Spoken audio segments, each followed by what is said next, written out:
dan sepantasnya bahwa dalil tersebut ditolak.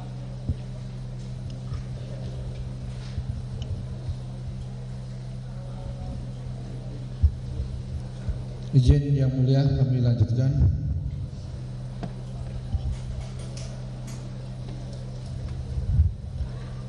Bahwa dalil pemohon yang menyatakan tindakan termohon dalam penetapan tersangka atas diri pemohon merupakan tindakan sewenang-wenang dan bertentangan dengan asas keadilan dan kepastian hukum akan termohon jelaskan sebagai berikut. Terkait dengan penetapan pemohon sebagai tersangka dan pemohon merasa dirugikan dan menganggap tindakan termohon telah melanggar hak asasi manusia dan bertindak sewenang-wenang adalah dalil yang keliru. Perlu termohon tegaskan dalam menetapkan seseorang sebagai tersangka, penyidik atau termohon telah memiliki bukti permulaan yang cukup atau dua alat bukti yang sah sebagaimana yang dimaksud pasal 184 KUHP dan berdasarkan putusan Mahkamah Konstitusi nomor 21/PU/12 Romawi /2014 tanggal 16 Maret 2015 dalam amar putusannya menyatakan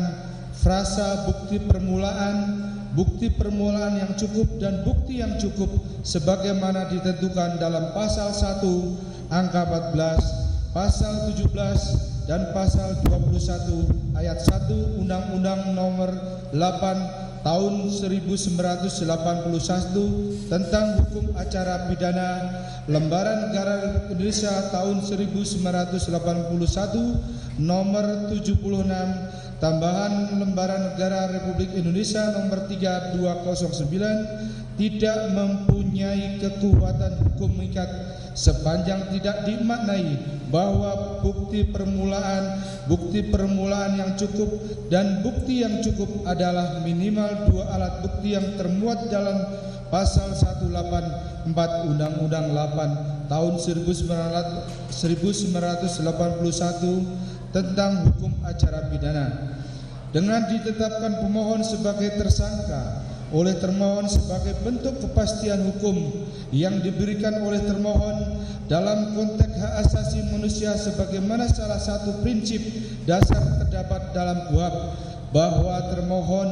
dalam menetapkan tersangka telah melakukan pengkajian terlebih dahulu berdasarkan fakta-fakta hasil penyidikan dan telah dilakukan gelar perkara pada hari Selasa tanggal 21 Mei 2024 yang bertempat di ruang gelar perkara di Treskrim Polda Jabar, yang mana dalam dialog dan diskusi gelar perkara tersebut peserta dan pimpinan gelar sepakat untuk menetapkan saudara Peggy Setiawan alias Perong atau pemohon sebagai tersangka karena penyidik telah mendapatkan lebih dari dua alat bukti sesuai dengan pasal 184 KUHP. Dengan demikian, dalil pemohon adalah tidak berdasarkan fakta hukum dan patut untuk dikesampingkan oleh hakim peradilan. Bahwa dalil pemohon yang mengatakan analisis hukum pemohon terhadap bukti yang dianggap cukup dalam menetapkan tersangka terhadap pemohon oleh termohon adalah tidak sah, akan termohon jelaskan sebagai berikut. Bahwa termohon dalam menetapkan pemohon sebagai tersangka sudah melalui proses tahap penyelidikan dan penyidikan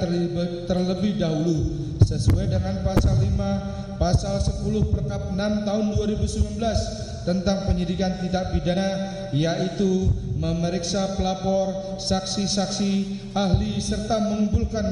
bukti-bukti serta menyita barang bukti yang terkait dengan tindak pidana perkara dimaksud.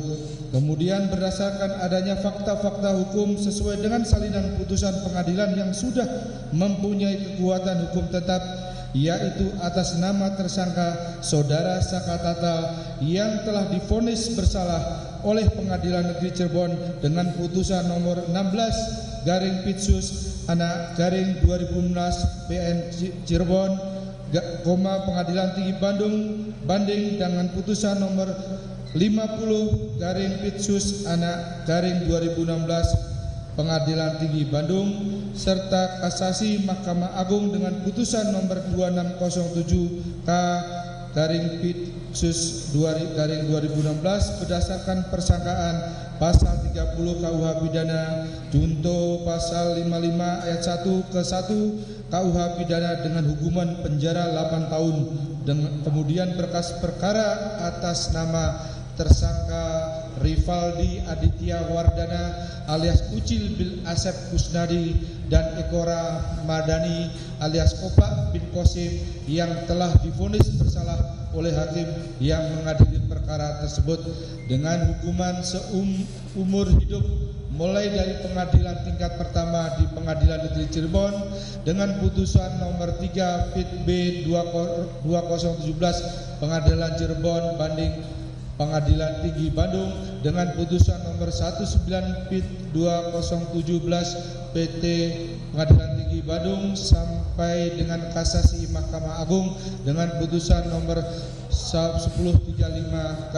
Pit 2017 dengan persangkaan melakukan tindak pidana perlindungan anak dan atau pembunuhan berencana dan atau pembunuhan sebagaimana dimaksud dalam pasal 80 ayat 1 ayat 3 junto pasal 81 ayat 1 Undang-Undang Republik Indonesia nomor 35 tahun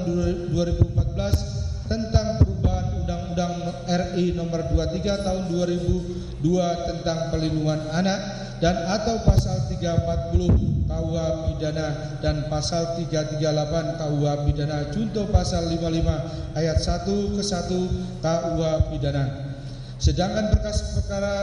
berkas yang ketiga atas nama tersangka Hadi Saputra alias Bolang bin Kasana, Eka Sandi alias Tiwul bin Muran, Jaya alias Kliwon bin Sabdul, Supriyanto alias Kasdul bin Sudadi dan Sudirman bin Suratno yang telah divonis bersalah oleh hakim yang mengadili perkara tersebut dengan hukuman seumur hidup mulai dari pengadilan tingkat pertama di Pengadilan Negeri Cirebon dengan putusan nomor 4 Pit B 2017 Pengadilan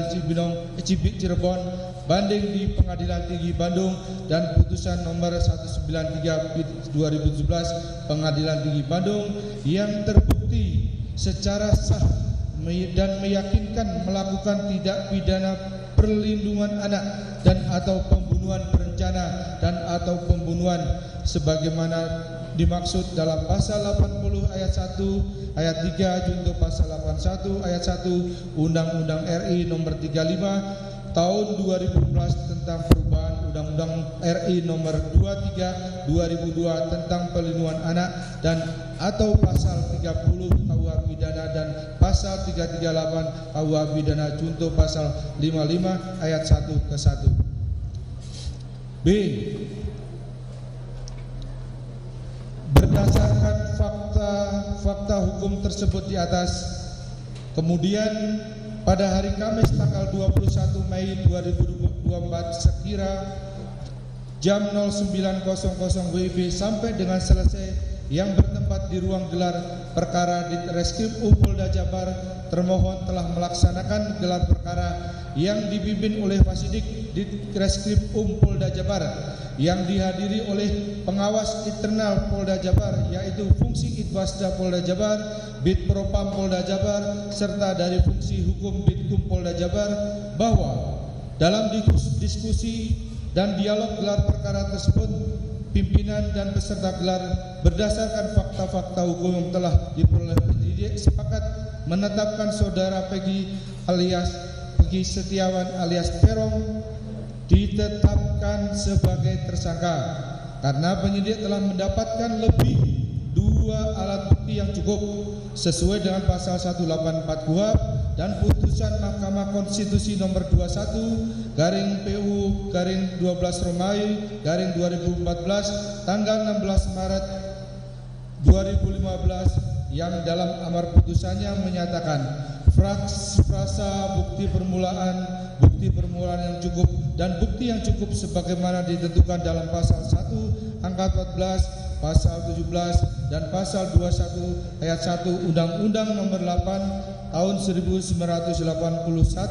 tentang hukum acara pidana Lembaran Negara Republik Indonesia tahun 1981 nomor 76 tambahan Lembaran Negara Republik Indonesia nomor 3209 tidak mempunyai kekuatan hukum mengikat sepanjang tidak dimaknai bahwa bukti permulaan yang cukup dan bukti yang cukup adalah minimal 2 alat bukti yang termuat dalam pasal 184 Undang-Undang 8 tahun 1981 tentang hukum acara pidana, maka demikian tidaklah beralasan secara hukum apabila pemohon mendalilkan bahwa termohon tidak menganalisa secara hukum terhadap bukti yang dianggap cukup dalam menetapkan tersangka terhadap pemohon oleh termohon sehingga pemohon menganggap tidak sah, sehingga dalam demikian dalil pemohon sangatlah keliru dan harus ditolak.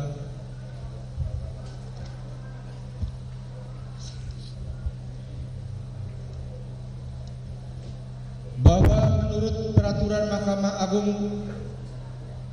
Republik Indonesia nomor 4 tahun 2016 tentang larangan peninjauan kembali putusan pra peradilan pasal 2 ayat 2 menyebutkan bahwa pemeriksaan pra peradilan terhadap permohonan tentang tidaknya sahnya penetapan tersangka hanya menilai aspek formil, yaitu apakah ada paling sedikit 2 alat bukti yang sah dan tidak memasuki materi perkara. Dengan adanya ketentuan tersebut, maka jelas dalam persidangan ini kita hanya memeriksa tentang apakah termohon telah terdapat 2 alat bukti atau belum dalam menetapkan tersangka kepada pemohon tanpa melihat materi perkaranya, karena pembahasan materi perkara hanya dapat dilakukan pembelaan dalam persidangan pokok perkaranya. Bahwa berdasarkan fakta-fakta hukum sebagaimana didalilkan di atas, bahwa tindakan kepolisian yang dilakukan termohon berupa penetapan tersangka, penangkapan, penggeledahan, penyitaan dan penahanan terhadap tersangka atau pemohon adalah merupakan tindakan yang sah menurut hukum, karena sudah sesuai dengan prosedur, yaitu telah memenuhi syarat formil dan material serta dalam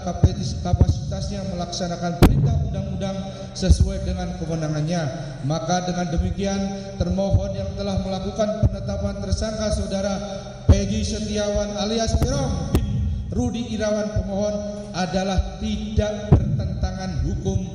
sehingga sah menurut hukum. Maka berdasarkan dalil-dalil dan alasan tersebut di atas, termohon memohon kiranya Yang Mulia Hakim yang memeriksa dan mengadili perkara pra-peradilan ini berkenan untuk memutuskan sebagai berikut. Dalam perkara 1, menolak permohonan pra-peradilan dari pemohon untuk seluruhnya. 2, menyatakan bahwa penetapan pemohon sebagai tersangka adalah sah menurut hukum. 3, menghukum pemohon pra peradilan untuk membayar biaya yang timbul dalam perkara ini, atau apabila hakim berpendapat lain, maka dalam peradilan yang baik mohon putusan yang seadil-adilnya et aquo bono. Bandung 2 Juli tahun 2024. Hormat kami kuasa hukum termohon Kombes Nur Adiandari dan kawan-kawan. Selesai. Jawaban dari termohon sudah selesai dibacakan. Selanjutnya agendanya untuk replik, begitu? Jam 1. Mohon izin. Ya. Oh ya, silakan kalau ada replik. Kalau gitu yang di sana. Nanti dikasihkan lagi aja yang dari sini ya. Silakan.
Peggy sudah bisa ditetapkan sebagai tersangka, meskipun kuasa hukum Peggy sebelumnya menyebutkan bahwa alat bukti tersebut meragukan karena pada saat penetapan tersangka Peggy Setiawan, polisi masih memeriksa saksi dan juga mencari alat bukti lainnya. Namun dalam persidangan dengan agenda jawaban dari Polda Jawa Barat menyebutkan alat bukti ataupun 2 alat bukti yang ada merupakan alat bukti yang kuat sehingga bisa menetapkan Peggy Setiawan sebagai tersangka.